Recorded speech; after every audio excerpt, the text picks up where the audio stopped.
The first time I felt his hand brush against mine, it was in the elevator of a 5-star hotel, the walls lined with mirrors that reflected every trembling breath I took. My husband was just 2 floors below us, at a corporate dinner I had promised to attend. But I was in that elevator, heels unsteady, pulse louder than the soft jazz playing overhead, with him. With Adrian. My husband's boss. And the man who, for the last 3 years, had been my secret. "You know this is insane," I whispered, clutching my purse like it might save me from myself. He didn't answer. He just looked at me in that way that made everything else melt. Like I wasn't a wife, a mother, a woman tied to someone else's name. I was just his. That night changed everything. Not just because of what we did in room 1803, but because it was the first time I realized I didn't want to stop. And the last time I thought I could keep this secret forever. Because the truth always has a funny way of finding its voice, even if it whispers through a lipstick-stained collar or the wrong text sent to the right man. Before I tell you what happened next, just make sure no one's listening behind you.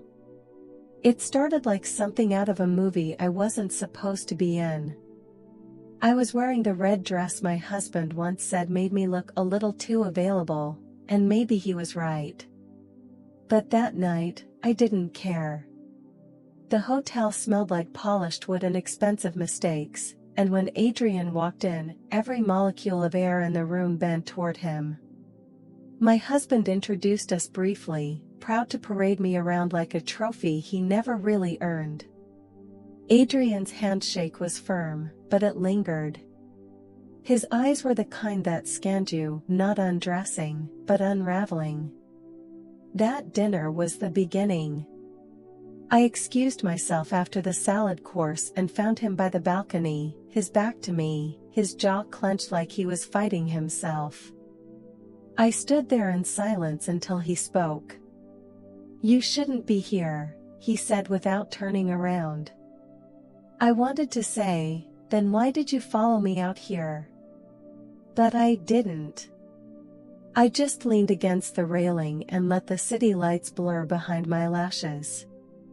When he finally faced me, his eyes held this impossible mix of restraint and desire. "He doesn't see you," Adrian said. And in one sentence, he cracked open everything I had tried to bury in my marriage: the silence, the nights I pretended headaches, the way my husband's touch had started to feel like paperwork. That night, nothing happened, not physically. But something far more dangerous did. I began imagining what it might feel like to be someone else's wife, someone else's obsession. The messages started the next day. Short, careful, typed and deleted 1,000 times. "Did you sleep well? You looked distracted last night. Red suits you." I replied once. Then twice. Then every time. The boundaries became a game we played in plain sight. My husband never questioned why I was suddenly attending more corporate events, why I started volunteering to help with planning the company's charity auctions. He was just glad I was involved. And I was glad he was clueless. Adrian knew how to make a woman feel like a secret worth keeping. His attention wasn't loud. It was quiet, precise, a hand on the small of my back as we passed in the hallway, a glance that lasted 1 second too long in a conference room. And then there was the elevator. 3 months after that first night on the balcony, we were alone between floors 12 and 18. He pressed the emergency stop without breaking eye contact. "I think about you more than I should," he said, voice low, like a confession. I didn't say anything. I just stepped into the gravity of him and let his hands find my waist. We didn't kiss, not then, but the silence between us pulsed like it had. After that, it became a pattern. Business trips with my husband meant hotel lobbies where Adrian and I passed notes like reckless teenagers. One night in Chicago, my husband fell asleep early, snoring into his pillow. I tiptoed out, barefoot, wearing nothing but his old college hoodie, and met Adrian 2 floors down. That night, I crossed the line I said I never would. The moment our lips touched, it felt like stepping off a cliff I'd been dancing on for months. It wasn't just lust. It was emotional hunger, and he fed it perfectly. He didn't ask me to leave my husband. He didn't promise me anything. But what he gave me was worse: attention, validation, and a place to fall when my own home felt like a cage padded with lies. I told myself it was temporary. That I'd stop after the new year. Then after my birthday.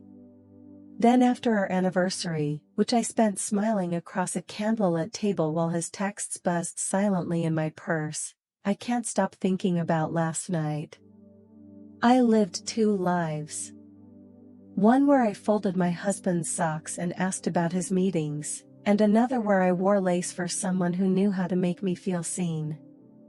It was thrilling. It was wrong. But it was ours, secret and sacred in the way sins sometimes are. And yet, I always knew it wouldn't last. Secrets, no matter how deeply buried, have a way of writhing to the surface.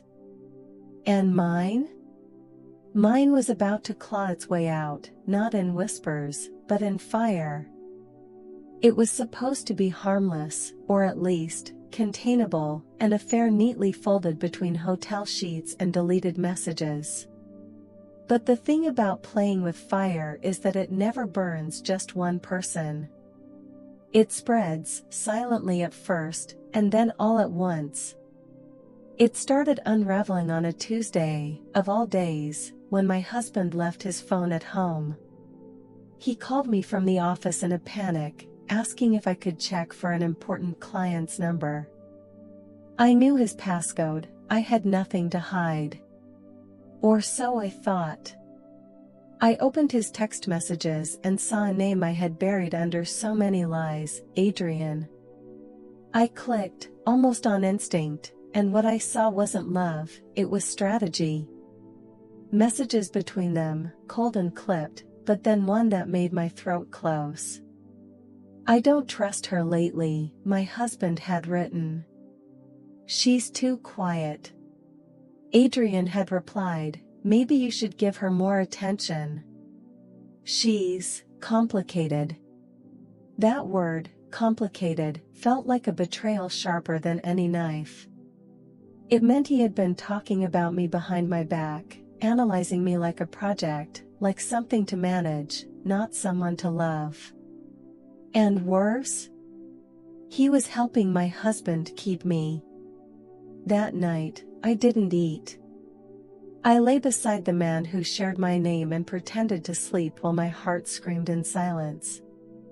I didn't reply to Adrian's text the next day. Or the one after that. For 2 weeks, I tried to become the wife my husband thought I was. I cooked his favorite meals, made excuses for why I didn't want to attend another work event, deleted Adrian's number, changed my perfume, anything to forget. But forgetting someone who once made you feel alive is like trying to unhear a song that played during your first heartbreak. You might press mute, but the echo stays. The real breaking point came in late spring, during a company retreat at a vineyard outside the city. I hadn't seen Adrian in person for nearly a month, and I thought I was doing well, until he walked into the welcome dinner wearing a new suit and that same stare that used to undo me. He didn't sit near us, but he didn't have to. His presence was enough to shake the cage I had locked myself into. Halfway through the night, I escaped to the bathroom, breath shaking, nerves a mess. When I opened the door, he was waiting. "You've been ignoring me," he said.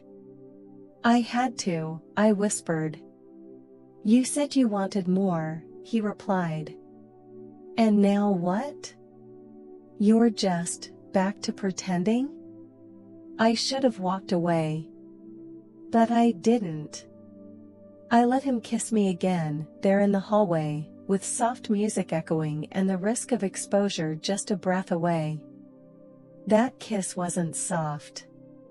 It was punishment. For leaving. For coming back.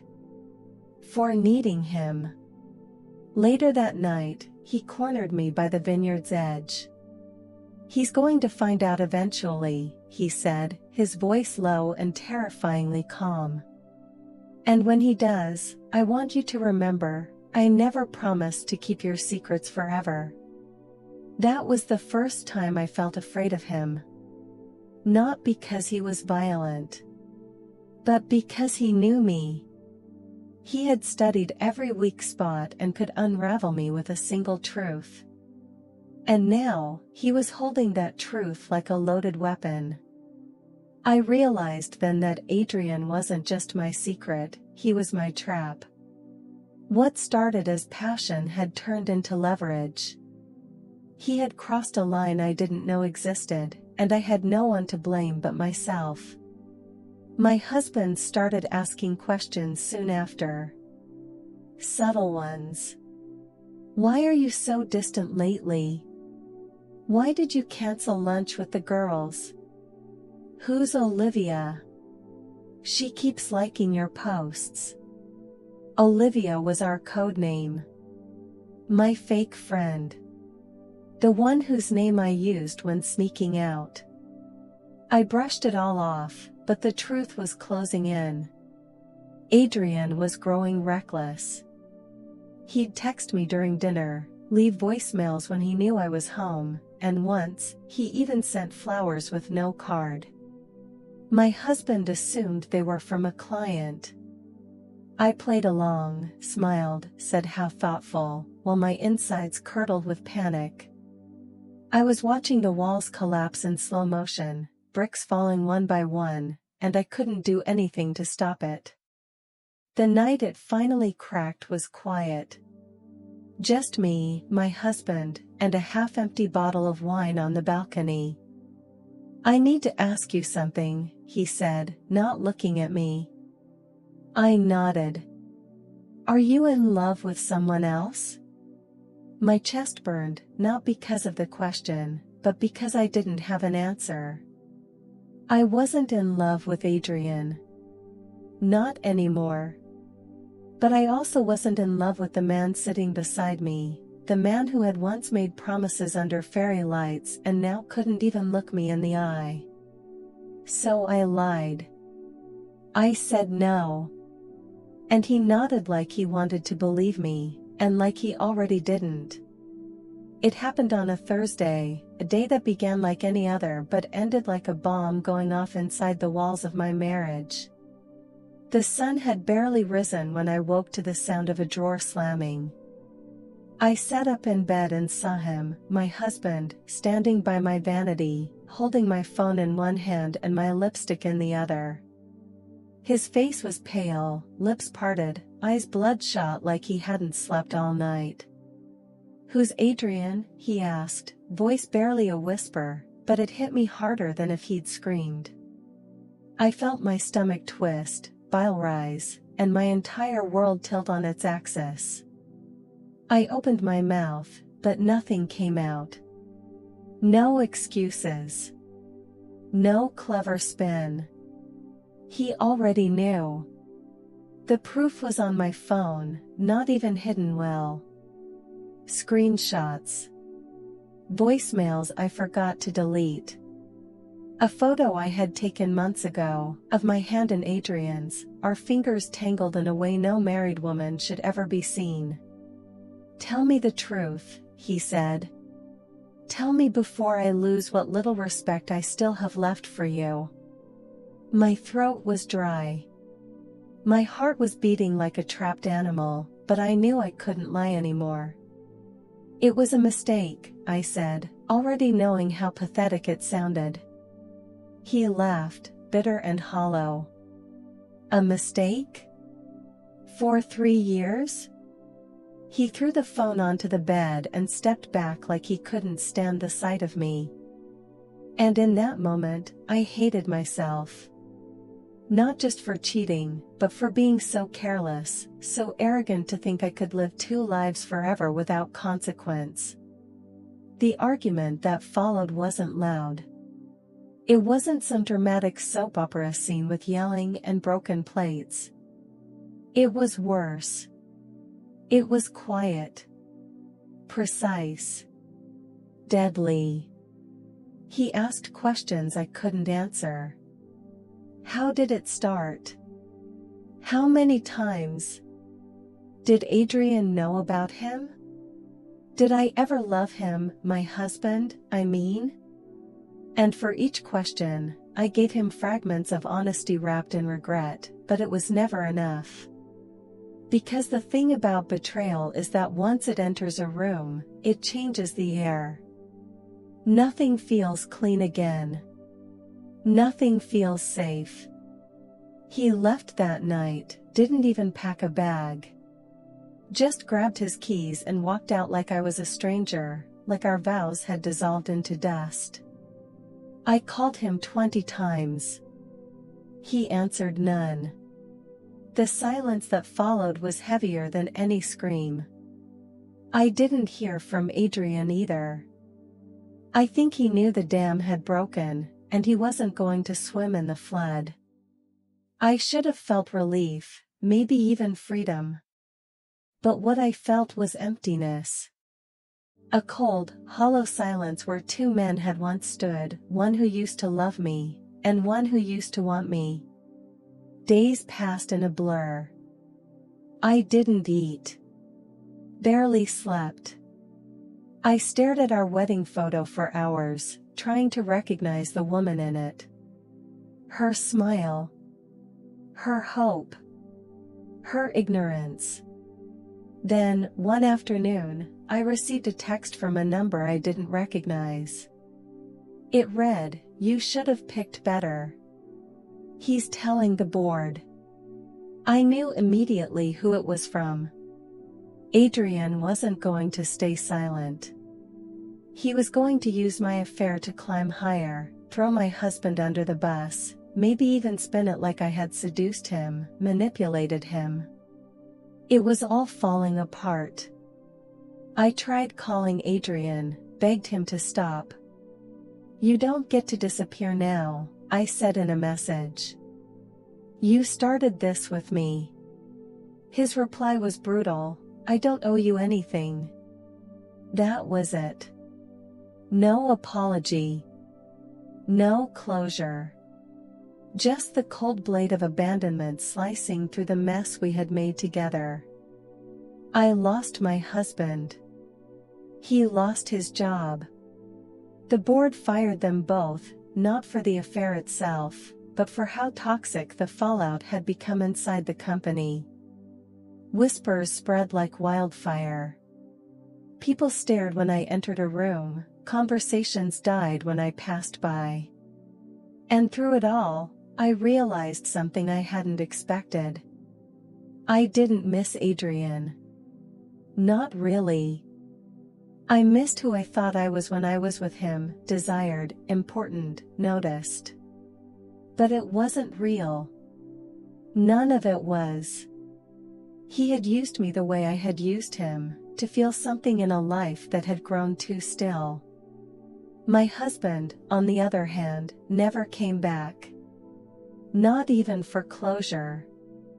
He moved out, changed his number, and when the divorce papers came, I didn't cry. I just signed them and watched the ink dry like it was the ending of someone else's story. But it wasn't. It was mine.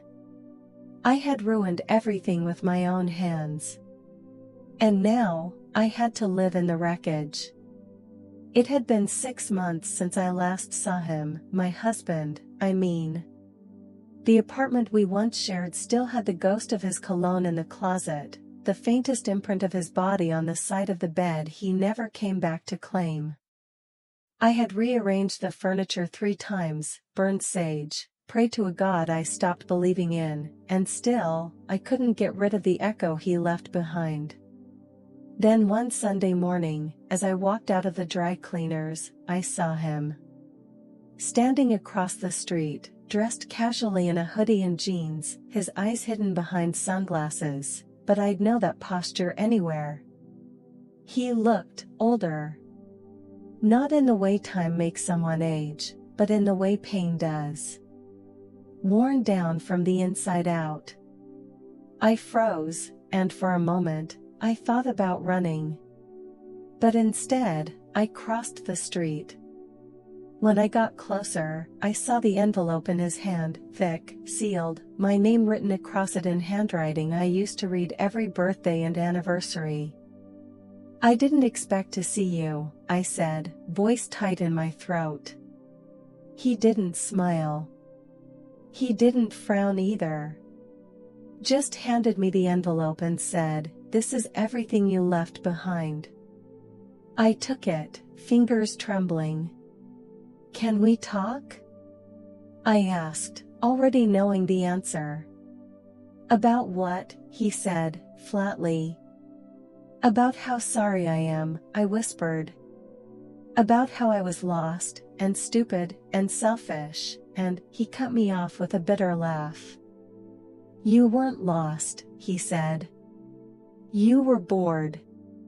And instead of telling me, you lit a match under the life we built and watched it burn." I felt my chest cave in. "You were my best friend," I said, trying not to cry. "You were my home." He looked away, toward the horizon, toward something I couldn't see. "And you were the one person I trusted with everything. I would have died for you," he said, voice low and shaking. "And all you had to do was be honest." We stood there, in the middle of the street, two people who used to share a bed, now barely able to look each other in the eye. "Is there someone else now?" I asked before I could stop myself. He turned his gaze back to me, steady and unapologetic. "Not yet," he said. "But there will be. Someone who knows how to love without betrayal." I nodded, tears spilling despite my efforts. "I hope she loves you the way I should've." He didn't reply right away. Just stared at me for a long moment like he was trying to burn the image of me into his memory one last time. Then, finally, he spoke. "The worst part," he said, "is that for a long time, I thought I wasn't enough. I thought I had failed you. But now I see, you were always going to run. Even if it wasn't to him, it would have been to someone else. You were just waiting for an excuse." That sentence cut deeper than any fight we'd ever had. Because it was true. He turned to leave, and I didn't chase him. I stood there, holding that stupid envelope, filled with whatever pieces he thought belonged to me, letters, receipts, maybe the necklace I left in our bathroom drawer. And as he disappeared around the corner, I realized I had just lost the only man who ever really saw me for who I was, before I became someone I didn't recognize. I went home, opened the envelope, and found a stack of photos. Us in Venice. Him kissing my forehead on our first anniversary. A postcard I had written him years ago that read, "Forever isn't long enough with you." I fell to the floor and sobbed, because I had once meant every word, and now I had destroyed them all. I don't hear from Adrian anymore. Last I heard, he transferred to another city. Probably found someone new to manipulate, someone who hadn't yet learned that desire without depth is just a trap disguised as affection. As for me, I live quietly now. No more lies, no more pretending. Just silence, and space, and consequences. Sometimes I walk past couples and wonder what version of me my husband sees in his memories. The woman who held his hand during thunderstorms, or the one who shattered him from the inside out. I'll never know. But I do know the last thing he said to me before he turned the corner and left me standing there. You didn't just break us. You broke the version of myself I used to love. And that's what I live with now. Not the guilt of being caught, but the grief of knowing I was loved completely, and I ruined it completely.